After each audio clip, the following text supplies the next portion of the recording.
السلام عليكم ورحمة الله وبركاته. ازيكم يا جماعة؟ عاملين ايه؟ رمضان كريم عليكم كلكم يا رب.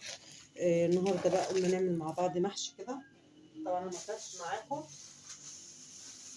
الايام اللي عدت، اول يومين في رمضان.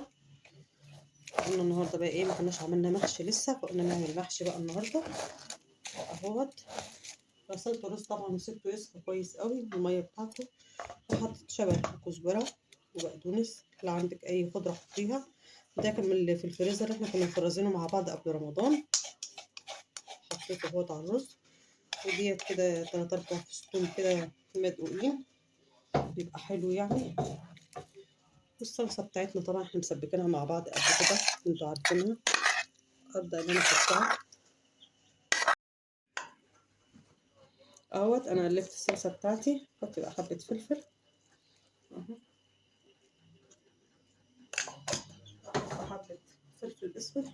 انا مش هكتر علشان كده كده الشوربه لسه هعمل البط، يبقى فيها ايه، توابل يعني، مش هكتر.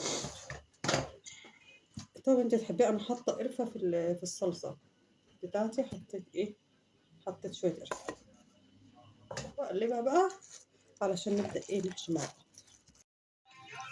اهوت، خد الورقه، حط شويه رز اهو، بدي انك ايه، تلفيه، تخليش الرز طالع علشان ما يعجنش منك. بس كده.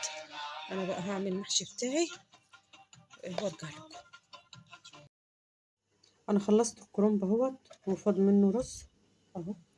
جبت بصل وسلقته اهوت، بنسلقه ونفتحه كده واحده بواحده، قشره بقشره كده، تمام.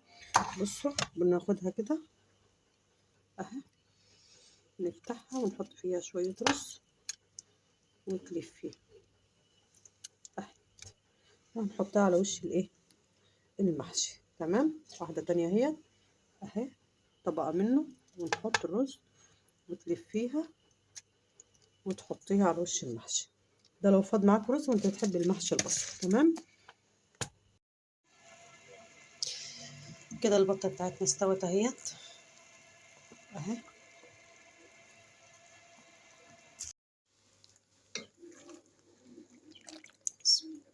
حط طبق او اي حاجه علشان بس ايه، المحشي ما يفكش. هنبدا نحط الشوربه بتاعتنا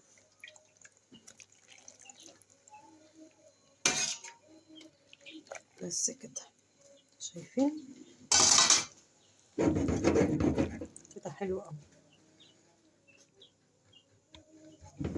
سيبوا بقى لحد ما يغلي كده واوريكم. المحشي بتاعي استوى اهو اهو.